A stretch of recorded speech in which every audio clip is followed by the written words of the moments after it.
Hey, I'm Dr. Wilson. I'm a PhD molecular biologist, and welcome to another COVID debunking video. So, a few months ago, I uploaded a video where I reviewed an episode of The Dr. Drew Show.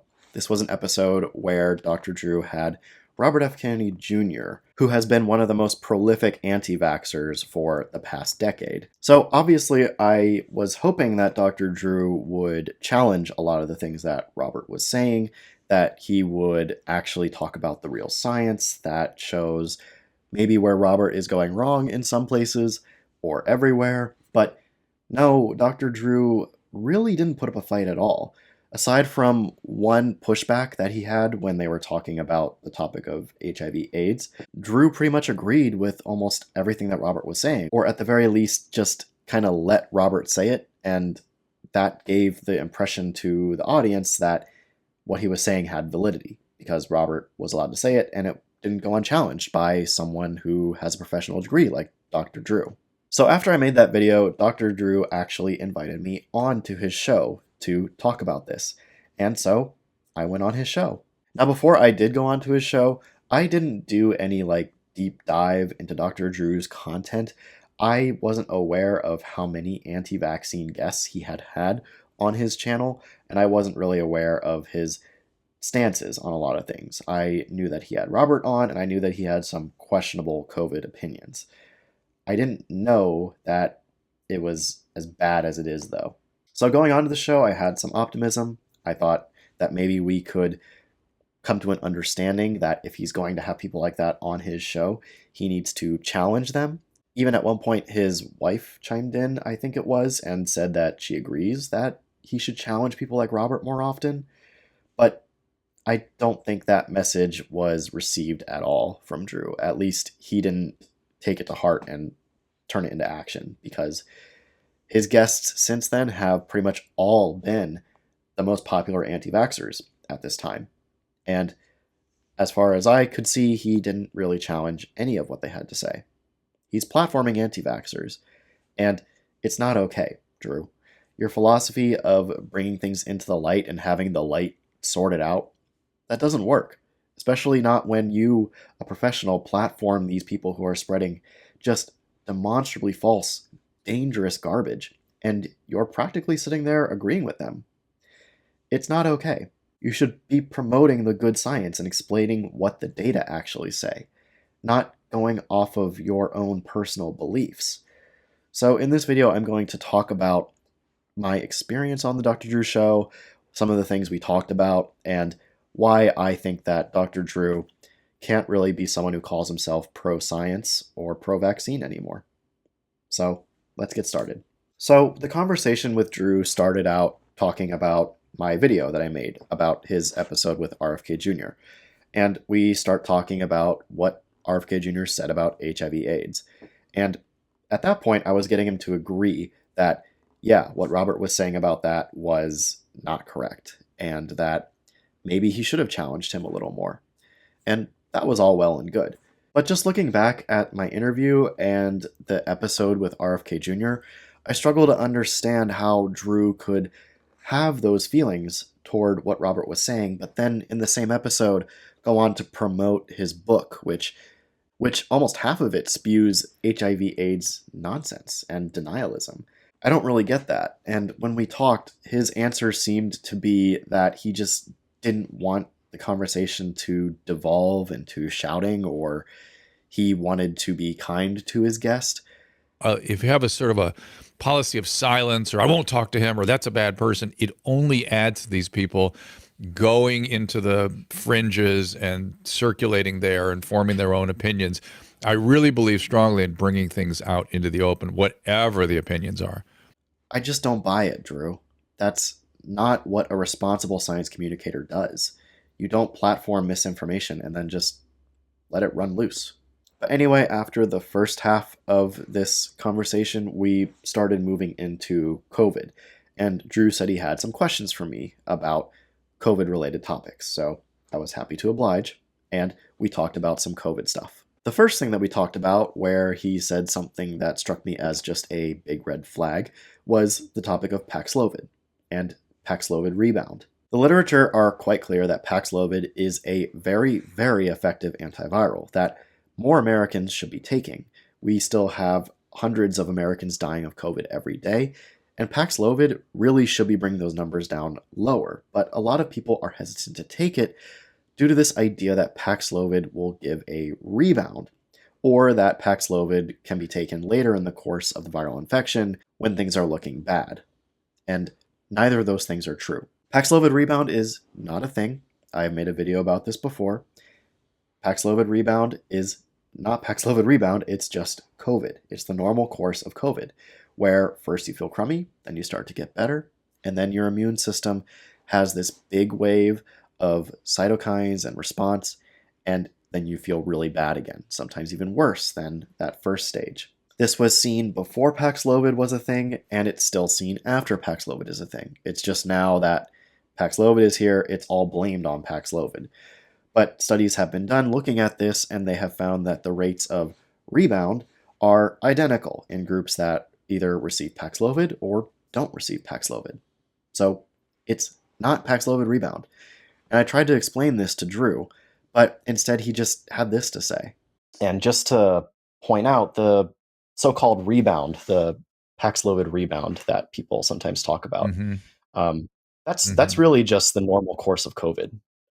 There's always been kind of two phases. No. Sorry. I have people heading towards the hospital, getting severely ill. Stop it. It stops. They are like well for about 3 to 5 days, and then vavoom, it all comes back. And it tends to be more protracted when it comes back too. I've never seen anything like that in the routine course of COVID. Nothing like that. I get it. And that's the cytokine storm, so to speak, and the cytokine activation, all this stuff. That looks totally different. I'm telling you, that looks completely different than this. It just is clinically a very, very different syndrome. It just looks different. There is literature where people compared, that rebound effect between patients who received Paxlovid and did not receive Paxlovid, and the rates of rebound were similar between the two groups. So interesting. I don't really think there's much to the Paxlovid rebound idea. All right. Literature will continue. Usually, in my experience, when literature doesn't match my clinical experience, usually the literature catches up. It's always a red flag when a doctor kind of ignores scientific literature and says, well, in my experience, the literature catches up to me. And in my experience, this is what I see, and I don't agree with it. It's really not a good sign. Doctors should always practice evidence-based medicine. When Drew said this, the words of Dr. Daniel Griffin came into my head, where he says that sometimes the worst thing a doctor can say is, in my experience, because usually they're ignoring data in order to substitute their own experience into a situation. I also found it weird that Drew just couldn't really pinpoint specific reasons. He just said, no, it looks different. Something about it's different, without really explaining exactly why he feels that way or what data might point to it actually being different. So that was just disappointing and bizarre. So after that, we came to a topic that I think we disagreed on the most, and it is the topic of vaccinating children with COVID vaccines. Dr. Drew seemed to be of the opinion that COVID doesn't pose enough of a threat to children in order to vaccinate them. So then I make the comparison of COVID to measles, which is another primarily childhood viral infection that caused a lot of death, hospitalization, and overall suffering before vaccines were introduced. He agreed with me that measles is something that he feels very strongly should be vaccinated for, but he says that it killed way more kids than COVID did. But in any case, my point was that you could make the same argument that COVID doesn't pose a significant enough risk to children with measles. You could absolutely portray absolute risk rates and overall death numbers to make an argument that children shouldn't be vaccinated against measles, but that is just ridiculous because we know that children benefit from vaccinating against measles. Similarly, we know that children benefit from being vaccinated against COVID. It reduces hospitalization, it reduces long COVID, it reduces the chance of death. All of these things are worth preventing, especially in children. So I was trying to get him to maybe see a parallel there, but apparently no luck. So then we talked a little bit about myocarditis. I explained that myocarditis seen with vaccination is different from myocarditis seen with viral infection. But he pushed back against this. So apparently he doesn't have a problem pushing back against me, but he will let anti vaxxers say things that he later says he disagrees with right on the spot. So weird. Anyway, he expresses concern that we don't know the long term effects of this myocarditis seen in children, that there might be effects we don't know about that are making them more susceptible to things later down the line. I heard him, sure, whatever, those are concerns, but the data just aren't leaning towards supporting that right now. And I told him that vaccines causing myocarditis is not new, and we never noticed any long term effects that those cases of myocarditis would have on the heart of those people after they recovered. In reality, almost all of the people who have experienced myocarditis following COVID vaccination have recovered uneventfully. Some follow up studies have claimed to show some abnormal heart readings or scarring of the heart tissue, but it's really unclear what kind of clinical implications these have or really how significant the findings actually are. Meanwhile, with COVID infection, not only can your heart be damaged, but it can be damaged much more severely than after a vaccine. It can also damage your lungs, damage your kidneys, land you in the hospital, and just it's not worth it. It is not worth taking the road of more risk when it comes to COVID. Taking the road of less risk, which is choosing vaccination, is the clear choice. And I don't know why Dr. Drew doesn't see it that way. Anyway, there wasn't much more notable stuff that happened in the interview before we came to the end, where Drew asked me if I think that he is anti-vaccine and anti-science. I thought that we had had a good conversation and that maybe he was warming up to some of the things I was telling him. He thanked me and told me that I helped him on some of these things. So I was going to give him the benefit of the doubt, and I said, based on this conversation, no. And honestly, I'm not going to lie, I was a little intimidated. I didn't want to just say right there that, yeah, he's anti-vaccine and anti-science. I thought that would be offensive to him and maybe cut off all communication following that interview. So I didn't want to say that. So now you've talked to me at length, and you've helped me a good deal, and I appreciate it very much. I think you've helped the audience also. Am I anti-vax? I mean, I wouldn't say so based on this conversation. However, I did wait and watch his interviews. I watched his channel, the kind of guests he had, whether or not he challenged them, and I was very disappointed. I can say now that, Drew, I do think that you are anti-science, and I do not think you are pro-vaccine. I don't care if you support MMR vaccination or pertussis vaccination. Denying COVID vaccine science still makes you anti-vaccine. Denying COVID vaccine science makes you anti-science. So I'm just going to quickly talk about some of the guests that he has had on his show since I've been on it, and I'm just going to point out how deep down the anti-science hole Dr. Drew has gone. His guests have included Ryan Cole twice. Ryan Cole is an MD, a pathologist, who was featured in the Died Suddenly documentary, or I should say mockumentary, where he talks about weird pathological findings in COVID vaccine patients. Findings that he, for some reason, doesn't want to publish, but he has no problem showing pictures of his findings to anybody who will listen at conferences and on shows like this. I've debunked Ryan Cole on this channel a couple times before, and yet Drew didn't seem to really challenge him at all. He took his pictures at face value, didn't even ask if he had published this data or if there was a control stain for any of the images that he was showing to show any background coloration that might happen in normal cells that he knows aren't vaccinated. Basic questions that Drew just didn't ask.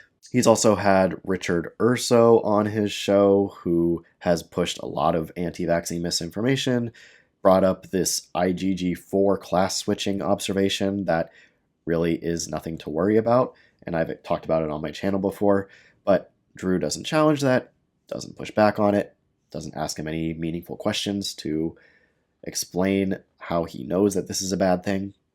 None of that. He's also had Steve Kirsch, the worst, most vile anti-vaxxer, on his show, and treated him very favorably. That should be all you need to know, but I'll keep going. He also had Asim Malhotra, one of the most trending anti-vaxxers of today, who again spewed a lot of anti-vaccine misinformation, and it went unchallenged. And finally, recently he had Del Bigtree on his show, one of the most prolific anti-vaxxers who has been running anti-vaccine talk shows and producing anti-vaccine movies for several years now. And guess what? Dr. Drew viewed him favorably and even promoted his work. It's really sad to see. So, for all of these reasons, Drew, you're not pro-science. You're not pro-vaccine. You are platforming misinformation and disinformation, and you're not just platforming it, you're promoting it. You're not challenging it. You're not giving your audience good science. You are presenting them with bad science and not giving them the tools that they need to think through it themselves. You're just presenting it as it is, and when you don't challenge it, it makes it look like you believe it. And you do in a lot of these cases. So, really, Dr. Drew, be better, please. And if you're going to ask me back on your show, I appreciate it, but my answer is no. I'm not going to go back on your platform, which is amplifying the voices of so many anti-vaxxers.